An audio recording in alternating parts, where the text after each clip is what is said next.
প্রিয় শিক্ষার্থীরা, অনলাইন ক্লাসে তোমাদেরকে স্বাগতম। আমি আজ ষষ্ঠ শ্রেণীর ইংলিশ দ্বিতীয় পত্র পড়াবো, যেখানে টেন্স সম্পর্কে কিছু ধারণা দেওয়ার চেষ্টা করব। তাহলে টেন্স সম্পর্কে বোঝাতে হলে প্রথমে আমি জানিয়ে দেব তোমাদের টেন্স কি।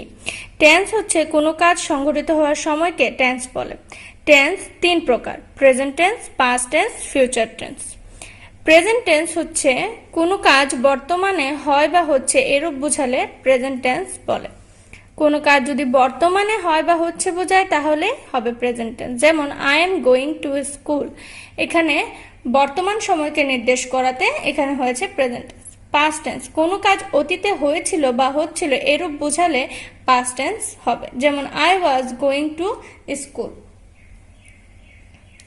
আমি স্কুলে গিয়েছিলাম। ফিউচার টেন্স ভবিষ্যতে কোনো কাজ হবে বা হয়ে থাকবে এরূপ বোঝালে ফিউচার টেন্স বসে। প্রতিটা টেন্সকে আবার 4 ভাগে ভাগ করা হয়েছে। যদি আমি বলতে চাই তাহলে প্রেজেন্টকে 4 ভাগে, পাস্ট টেন্সকে 4 ভাগে, ফিউচার টেন্সকে 4 ভাগে। প্রেজেন্ট টেন্সকে যে 4 ভাগে ভাগ করা হয়েছে তার নাম হচ্ছে present indefinite, present continuous, present perfect, present perfect continuous. এখন এদের সংজ্ঞাগুলো তোমাদেরকে বুঝিয়ে দেব। প্রেজেন্ট ইনডিফিনিট টেন্স কি বা এর ডেফিনেশনটা কি হবে। প্রেজেন্ট ইনডিফিনিট টেন্স কোনো কাজ বর্তমানে হয় বা হয়ে থাকবে এরূপ বোঝালে সেটাকে প্রেজেন্ট ইনডিফিনিট টেন্স বলতে পারি। কোনো কাজ বর্তমানে হয় বা হয়ে থাকবে এরকম বোঝালে আমরা সেটাকে বলতে পারি প্রেজেন্ট ইনডিফিনিট টেন্স। এর গঠন প্রণালী কি আছে? সাবজেক্ট প্লাস ভার্বের ওয়ান প্লাস অবজেক্ট। এখানে সাবজেক্ট, সাব দিয়ে আমি সাবজেক্টকে বোঝানো হয়েছে। ভার্বের ওয়ান মানে হচ্ছে ভার্বের প্রেজেন্ট ফর্ম, অবজেক্ট। এখানে একটু জানার বিষয় আছে যে নোট আমি যেটা দিয়েছি, সাবজেক্ট যদি থার্ড পারসন হয়, থার্ড পারসন সিঙ্গুলার হয়, তাহলে সেখানে ভার্বের সাথে অবশ্যই এস বা ইএস যোগ করে নিতে হবে। তাহলে হি গোস, হি গোস। এখানে গো হচ্ছে ভার্ব, সাবজেক্ট হচ্ছে হি। যেহেতু হি একটা থার্ড পারসন সিঙ্গুলার, তাই এখানে ইএস যুক্ত হয়েছে। আচ্ছা, যদি এখানে আমি আই ব্যবহার করতাম তাহলে আই গো দিলেই হতো, কারণ আই হচ্ছে first person number, singular number, তাই ফার্স্ট পারসনের সাথে এস বা ইএস যুক্ত করার কোনো দরকার হয় না। এবার প্রেজেন্ট কন্টিনিউয়াস টেন্স কি তার ডেফিনেশনটা জেনে নেব। কোনো কাজ বর্তমানে চলছে বোঝালে তাকে প্রেজেন্ট কন্টিনিউয়াস টেন্স বলে। কোনো কাজ যদি বর্তমানে চলছে বা হয়ে যাচ্ছে এরকম বোঝালে সেখানে হবে প্রেজেন্ট কন্টিনিউয়াস টেন্স। যেমন যদি এর গঠন প্রণালী জানতে চাই তাহলে কি হচ্ছে? Subject plus am is are, যা হচ্ছে auxiliary verb. Am is are verb এর সাথে আইএনজি যোগ plus object. Subject plus am is are plus ভার্বের সাথে আইএনজি যোগ প্লাস অবজেক্ট। এ হচ্ছে কন্টিনিউয়াসের গঠন। আমরা যদি এরকম গঠনে কোনো সেন্টেন্স দেখতে পাই তাহলে আমরা ইজিলি বলতে পারবো সেটা হচ্ছে প্রেজেন্ট কন্টিনিউয়াস টেন্স। এখানে নোট আমি দিয়েছি যা আই এর সাথে সর্বদাই অক্সিলারি ভার্ব এম বসে, ইউ, উই, দে যেগুলো প্লুরাল সেগুলোর সাথে আর বসে, থার্ড পারসন সিঙ্গুলার নাম্বারের সাথে ইজ বসে। তাহলে ইতিমধ্যে এটুকু জেনে নিলাম। এবার জানবো এর উদাহরণ। যদি এর এক্সাম্পল দেই তাহলে হচ্ছে কন্টিনিউয়াস টেন্সের example I am going school বা আই এম গোয়িং যদি দেই শুধু, তাহলে কি হয়েছে? আই ফার্স্ট পারসন যার সাথে এম বসছে, আই এম। গো হচ্ছে ভার্ব, তার সাথে আইএনজি যোগ, তারপর যে কোনো অবজেক্টই লেখা যাবে।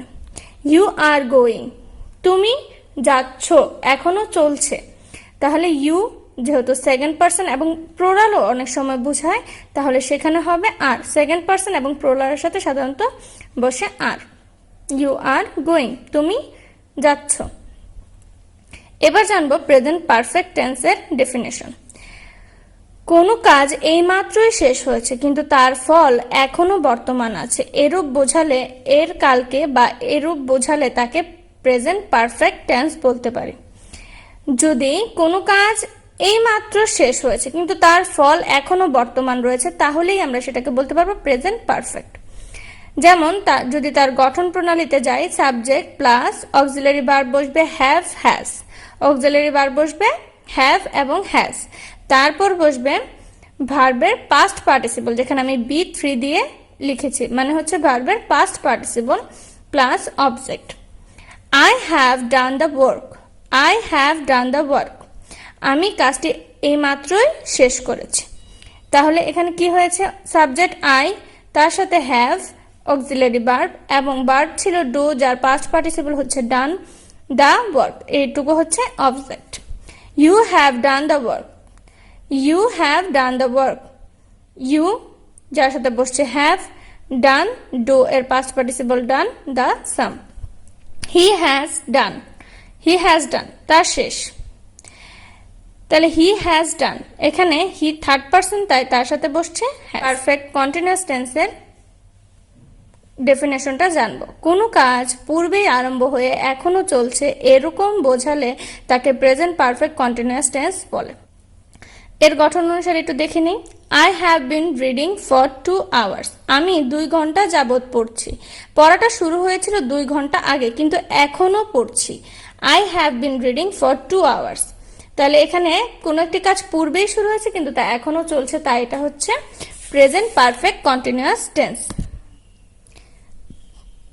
এবার আমরা জানবো পাস্ট টেন্সের 4টা ভাগ যদি বলি তাহলে হবে past indefinite past continuous past perfect continuous তাহলে পাস্ট ইনডিফিনিটের ডেফিনেশনটা কি জেনে নিই কোনো কাজ অতীতকালে শেষ হয়েছিল এবং তার ফল এখনো বর্তমান নেই এখন আর সেটা বর্তমান নেই এমন বোঝালে তাকে পাস্ট ইনডিফিনিট বলবে অতীতকালে শেষ হয়েছে এখন তার ফল আর বর্তমান নেই তাহলে হবে পাস্ট ইনডিফিনিট টেন্স গঠন প্রণালীতে যদি যাই সাবজেক্ট ভার্বের টু মানে হচ্ছে ভার্বের পাস্ট ফর্ম সাবজেক্ট ভার্বের past form plus object I ate rice এখানে অ্যাট ইট এর পাস্ট ফর্ম হচ্ছে অ্যাট এর জন্য কিছু ভার্বের ফর্ম শিখতে হবে কিছু যা গ্রামার আর্টিকেল বইয়ে থাকে সেগুলো জেনে নিতে হবে কিছু ফর্ম শিখলেই হয়ে যাবে তাহলে আপাতত আমরা জেনে নেই ইট এর পাস্ট ফর্ম হচ্ছে অ্যাট আই অ্যাট রাইস আমি ভাত খেয়েছিলাম অতীতে বোঝানোর জন্য এখানে ইট এর পাস্ট ফর্ম হয়েছে যা হচ্ছে ভার্ব টু বা ভার্বের past form he did the sum যদি এটা প্রেজেন্ট ফর্ম হতো বা ভার্ব ওয়ান হতো তাহলে হতো ডু এর পাস্ট ফর্ম হচ্ছে ডিড তাহলে হি did the some past continuous tense এবার জানবো পাস্ট কন্টিনিউয়াস টেন্সের ডেফিনেশন কোনো কাজ অতীতকালে চলছিল এরূপ বোঝালে তাকে পাস্ট কন্টিনিউয়াস টেন্স বলে টেন্স যার গঠন প্রণালী হচ্ছে subject plus was were plus ভার্বের সাথে আইএনজি যোগ সাবজেক্ট ওয়াজ ওয়ার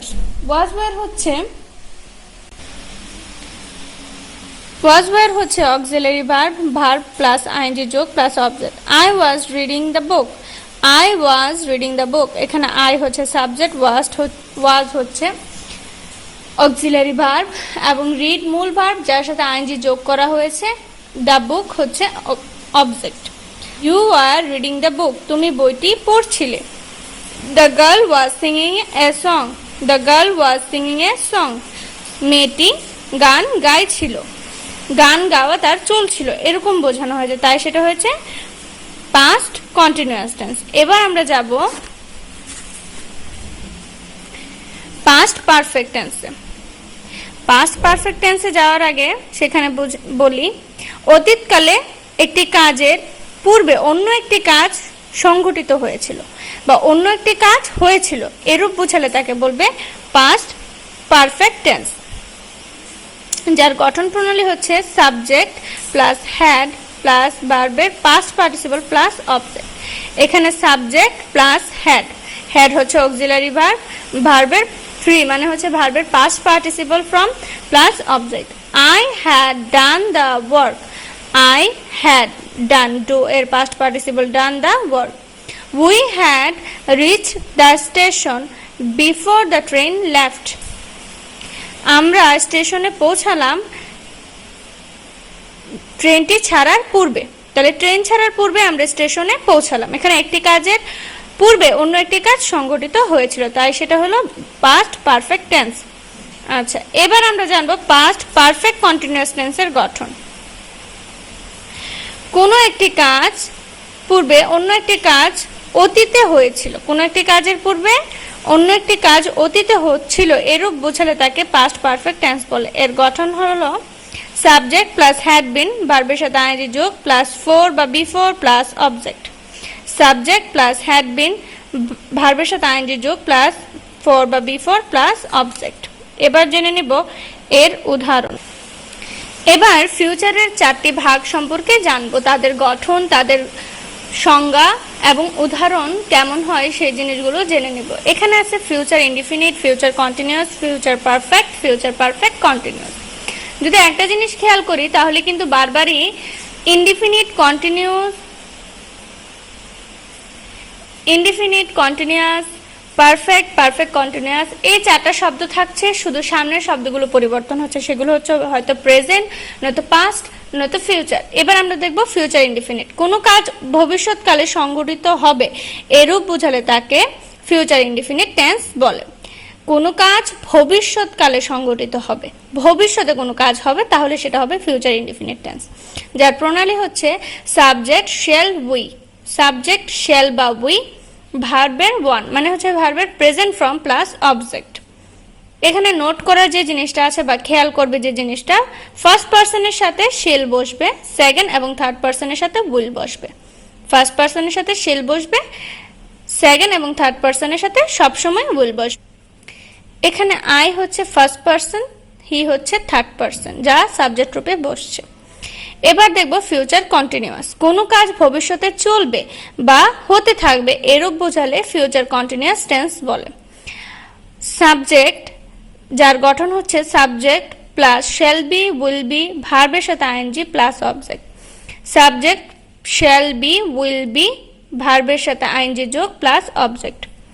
এখানে আছে কি আই, যেহেতু ফার্স্ট পার্সন তার সাথে বসিয়েছি শেল, আই শেল বি, যা auxiliary verb, I shall be doing the work, the math, যাই হোক। তাহলে আমি কাজটি করতে থাকবো, এটা ভবিষ্যতে বুঝিয়েছে। ইউ উইল বি ডুইং, তুমি কাজটি করতে থাকবে, এখানে ইউ সেকেন্ড পার্সন, তাই এখানে উইল বি বসছে, যা অক্সিলারি ভার্ব। তাহলে ইতিমধ্যে আমরা জেনে নিলাম ফিউচার ইনডিফিনিট এবং ফিউচার কন্টিনিউয়াস। এবার জানবো এখন ফিউচার পারফেক্ট সম্পর্কে জানবো। ভবিষ্যতে কোনো একটি কাজের পূর্বে অন্য একটি কাজ আরম্ভ হয়েছে এরম বোঝালে তাকে বলবে ফিউচার পারফেক্ট টেন্স, যার গঠন প্রণালী হচ্ছে subject will have, shall have plus verb এর পাস্ট পার্টিসিপল প্লাস অবজেক্ট। যা উইল হ্যাভ, শ্যাল হ্যাভ যা হচ্ছে অক্সিলারি ভার্ব এবং ভার্বের 3 হচ্ছে ভার্বের past participle from object. Will shall have started before the sunrise, আমরা সূর্য ওঠার পূর্বেই শুরু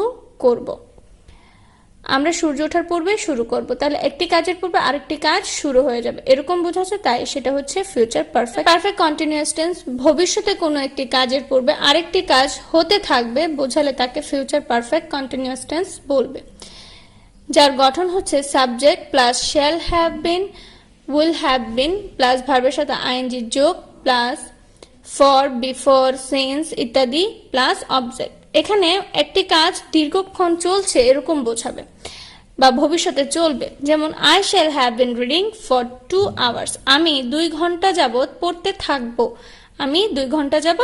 থাকবো, তাহলে ইতিমধ্যে তোমাদেরকে আমি কিভাবে তোমরা চিনবে প্রত্যেকটা টেন্স চিনার গঠন প্রণালী শিখিয়ে দিলাম, ডেফিনেশন জানিয়ে দিলাম। এবার আমি দিব তোমাদেরকে কিছু ভার্ব যেগুলো অবশ্যই আয়ত্ত করতে হবে, তাহলেই তোমরা এটা ভালো মতন করতে পারবে।